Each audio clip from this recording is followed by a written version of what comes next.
세 가지 질문하셨는데 일단 비례 후보는 제가 등록하고 왔습니다. 서울에서 국회에 제출해야 됩니다. 예, 분산이 아니라 국회 사무처에 등록하는 걸 알고 있고 각종 서류 다 제출을 하고 왔고요.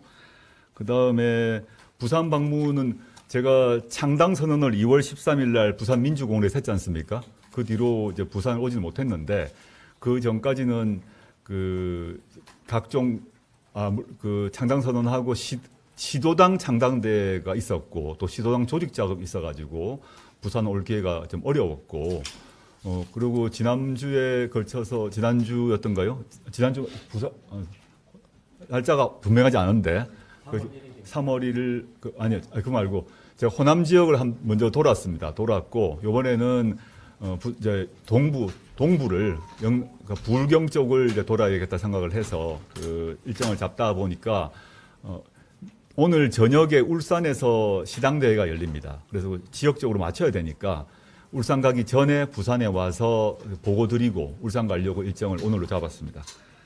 그리고 두 번째 질문, 이종섭 대사건은 다 아시겠습니다만은 이종섭 대사는 최상병의 죽음과 관련해서 해병대 수사단에서 수사의 범위를 특정을 했는데 이종섭 당시 장관이 결재까지 했는데 대통령실에서 요청이 와서 자신의 결재를 뒤집었죠.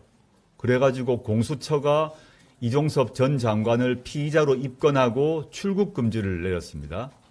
그래서 공수처가 수사를 하려고 하니까 윤석열 대통령이 대사로 임명을 한 거죠. 이게 요지인데 그때 공수처가 출입국 그 금지된 걸 푸는 것을 반대했음에도 불구하고 대통령실은 그걸 거짓말까지 하면서 공수처도 동의했다라고 거짓말까지 하면서 출금을 풀고 호주 대사로 보냈습니다. 저는 이게 매우 심각한 사건이라고 보고 있습니다. 역대 어느 정권도 권력의 핵심 인사가 피의자로 입건되고 출국 금지되었는데 수사를 못 받게 하려고 또는 수사를 지연시키려고 해외로 영전하는 사례를 제가 본 적이 없습니다. 보내고 난 뒤에 계속 문제없다고 하다가 여론이 워낙 나빠지니까 급하게 이제 귀국을 시킨 것 같습니다. 저는 뭐 다른 거 필요 없다. 빨리 공수처 수사 받아야 된다. 공수처 수사의 핵심은 뭐냐? 대통령실 누군가가 이종섭 전 장관에게 당신의 결재를 바꾸라고 얘기를 했습니다. 국방부 장관 자신이 결재한 내용을 바꾸라고 지시할 수 있는 사람은 윤석열 대통령 포함해서 2~3명밖에 안 됩니다. 누가 지시를 했는지, 왜 지시를 했는지를 반드시 밝혀야 됩니다. 세 번째, 부산이 보수 텃밭이라고 말씀하셨던 것 같은데 저는 그렇게 생각하지 않습니다. 부산은 부산 부마 사태부터 시작해서 우리나라 민주화를 이끌었던 그 핵심적 지역이고 또 1987년에 민주화가 진행되는 그 초기에 그 출발점도 또 부산이었다고 저는 기억하고 있기 때문에 첫째 보수 텃밭이라 생각하지 않고요. 근래 뭐 특정해서 말씀드릴 수는 없습니다만은 여러 여론조사에서 부울경 지역 또는 부산 지역의 여론조사가 최저 20%, 최고 30% 정도 나온 것 같습니다. 저는 아주 감사한 마음이고 그 감사한 마음인데 저는 뭐 그 마음을 유지하고 저의 초심을 유지하고 이 감사한 마음을 가지고 더 낮은 자세로 접근할 생각이고요. 부산, 울산, 경남에서 이런 상당히 높은 지지율이 나온 이유는 여러 가지가 있다고 생각이 드는데 하나는 윤석열 정권의 실정과 비리의 문제가 하나 있을 것 같고요.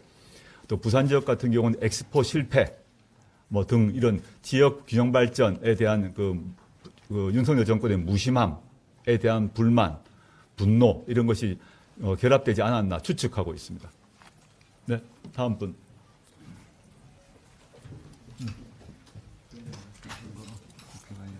그러네요. 정정하겠습니다. 후보 등록은 국회가 아니라 중앙선거관리위원회랍니다. 국회 등록이 아니라 중앙선거관리위원회에 등록하고 왔습니다. 예. 예. 얘는 김민우 기자입니다.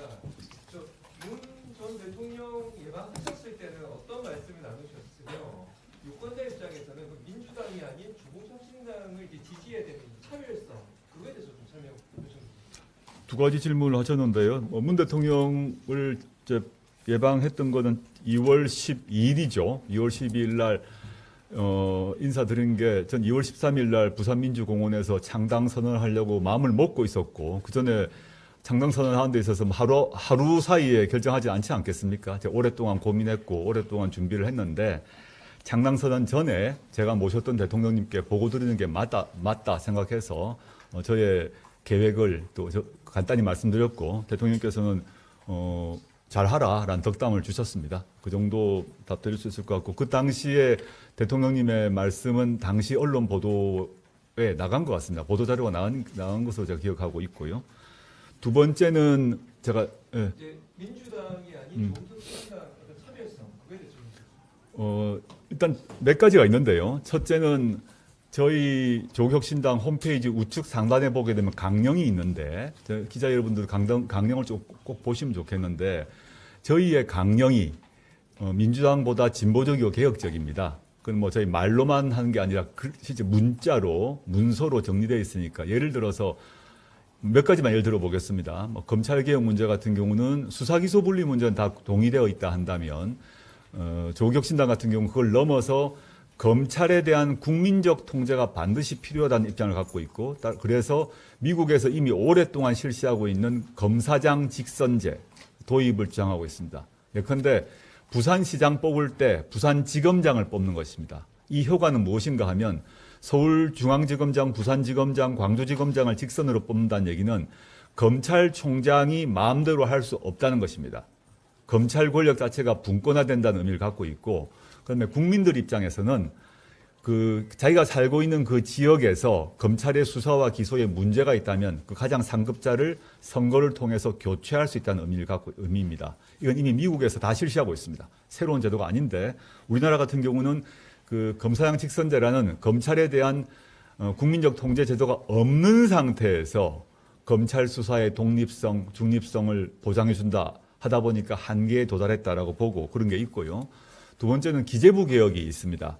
이건 뭐 민주당의 없는 강령으로 알고 있는데 저희는 기재부가 예산권을 갖고 있거든요. 예산 편성권. 그 예산 편성권이란 막강한 권한을 갖고 있습니다. 여기 계신 국민들이 내시는 세금을 어디에 쓸 것인가 하는 예산 편성권을 갖는데 예산 편성권을 정치적으로 활용해왔다고 저는 보고 있습니다. 예를 들자면 지난 대선 직전에 문재인 정부에서 코로나 팬데믹 위기 때문에 소상공인들이 너무 위기에 처했기 때문에 전 국민에게 재난지원금을 주자라는 입장을 가지고 기재부를 설득했는데 기재부가 전 국민에게 재난지원금을 주게 되면 우리나라가 뭐 부도가 난다, 재정적자가 심각하다라고 해서 거절을 했습니다. 끝까지 거부를 합니다. 그래서 어쩔 수 없이 재난지원금을 전 국민에게 주지 못하고 80몇 프로인가 준 걸로 알고 있습니다. 맨 처음에는 70몇 프로를 주장했다가 문재인 대통령이 강력히 요구하니까 80몇 프로로 올라갔습니다. 그런데 윤석열 후보가 대통령이 되자마자 똑같은 기재부가 전 국민에게 줘도 됩니다 그랬습니다. 다 줍니다. 기록을 보시면 됩니다. 이건 뭐냐? 기재부가 선출된 권력인 대통령, 당신은 문재인 대통령이죠. 을 속인 겁니다. 말도 안 되죠. 민주주의 원리에 절대 어긋난 행동입니다. 돈은 똑같았습니다.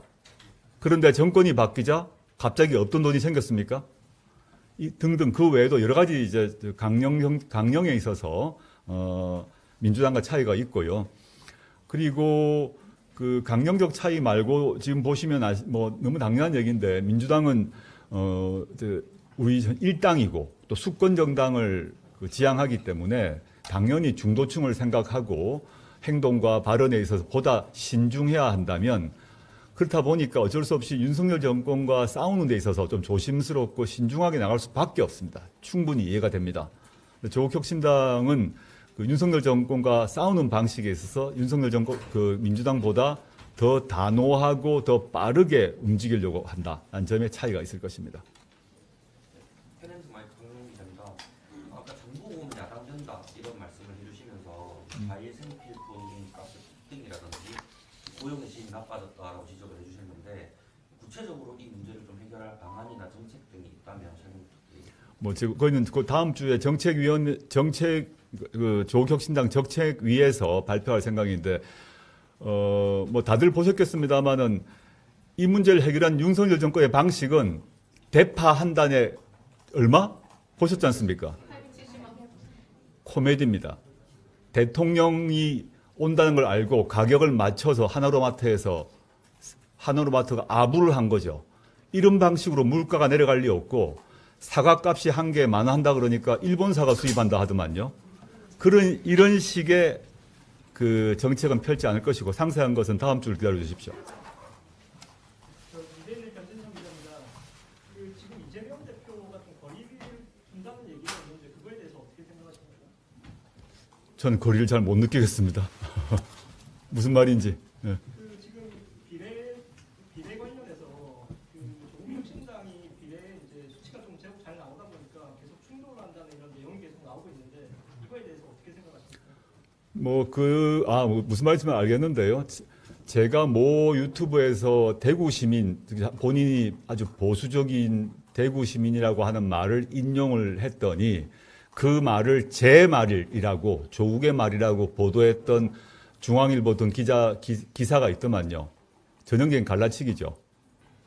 저는 그걸 민주당 분들도 또 이재명 대표 충분히 알고 계신 것 같고, 더 중요하게는 조국혁신당 출연 이후에 거의 모든 여론조사를 보시면, 제 주장이 아닙니다. 모든 여론조사를 보시면 민주당을 포함하여 또 조국혁신당을 포함하여 범민주 진영의 파이가 커졌습니다.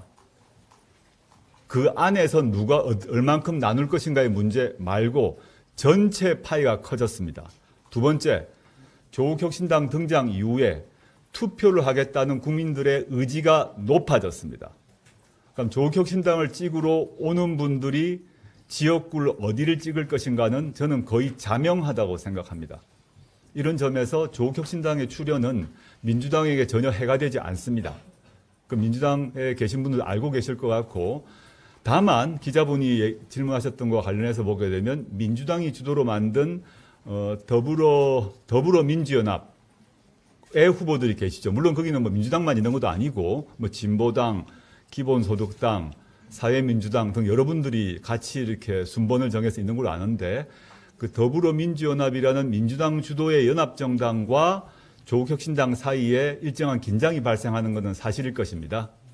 그 점은 저는 국민들이 판단하면 된다고 생각합니다. 국민들이 그 비례정당의 정당정책 보시고 그 두 정당의 비례 후보를 보시고 누가 더 낫지?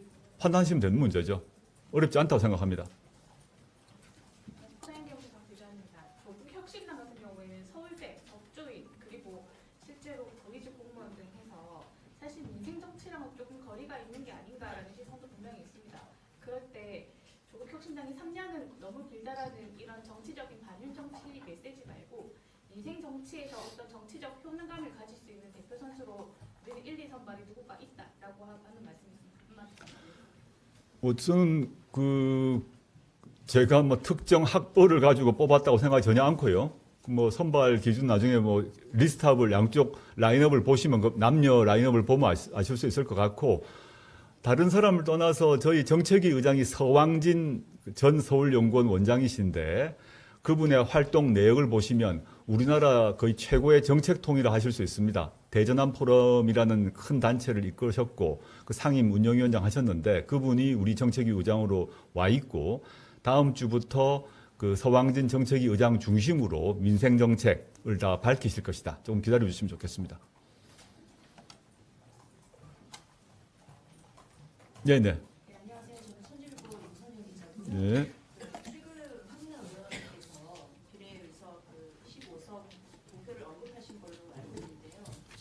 의원께서는 현실적으로는 좀 어렵지 않겠나라는 시각이 있는데 그 부분에 대해서 좀 어떻게 생각하시는지. 황운하 의원의 개인 의견이고 여러 가지 뭐 가정을 전제로 해서 말씀하신 걸로 저는 기억을 하고 있고요. 저는 그리고 조국혁신당은 공식적으로 목표 의석이 10석이라는 걸 바꾼 적이 한 번도 없습니다. 그러니까 개인별로 인터뷰 하시다 보면 뭐 이런 조건 하에서 저런 조건 하에서 하다 보니까 숫자를 뭐 어떤 분은 12석, 어떤 분은 15석 도 가능하다 이렇게 말씀하시는 거고, 저도 그렇고 저희 당의 공식 입장은 10석이 목표고 원내 3당이 목표다라는 것을 제가 2월 13일 날 부산 민주공원에서 발표할 때 이미 그때 말을 했습니다. 바꾼 적이 없고, 물론 희망사항으로는 국민 여러분들이 더 마음을 주셔서 조금 더 올라가면 좋겠죠. 그걸 거짓말을 하지 않겠습니다. 좀 더 주시면 좋겠다. 근데 현재로는 더 겸허하게 현재 여론조사의 추이를 더 굳히고 더 겸허하게 나갈 생각, 그런 자세로 활동할 것입니다.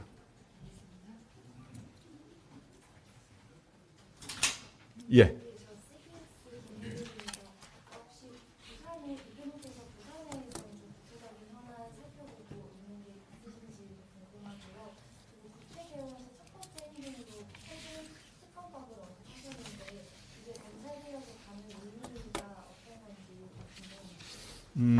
두 가지 질문하셨는데, 부산 지역과 관련해서는 여러 가지가 사실 있는데, 아까 이미 제 발표문에서 그 균형발전 특별회계 말씀했지 않습니까?